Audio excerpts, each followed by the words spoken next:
ነቢዩና መሐመድ ዓለይሂ ሰላቱ ወሰላም ታላቁ ነቢይ ተምሳሌታችን የሰው ልጆች ሁሉ ተምሳሌት ሲታዩ ተክለ ቁመናቸው ያምር ነበር። ሐዲሶቹ ሲራዎቹ እንደሚያሳዩት ደረታቸው የሰፋ ነበር። ሆዳቸው እናታችን አይሻ እንደምትለው መሰላል ይመስል ነበር፣ የተከፋፈለ ነው። በአሁኑ ዘመን 9 ፓክ እንደምንለው 9 ቦክስ ቁጭ ያደረጉ ነው የሚመስሉት።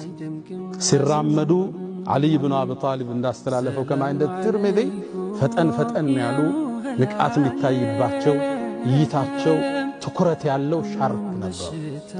ሲታዩ ግርማ ሞገስ ያላቸው ክንዳቸው ሰፋፊ ተክለ ቁመናቸው የሚያምር ነበር ይላሉ ሰሃቦቹ ሲናገር።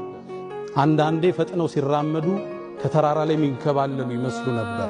ትጉ ንቁ ፈጣን ነበሩ የኛ ነብይ አለይሂ ሰላቱ ወሰላም። ወንጀል የሚታበስለት የህይወት መስመር ውስጥ ነው ያለው። እስልምና አንድ ሙእሚን ጠንካራ ይሆን ዘንድ ተክለ ቁመናው ያማረ ይሆን ዘንድ ከቦርጭ ጸዳ ዘንድ ቅስቀሳውን አድርጓል።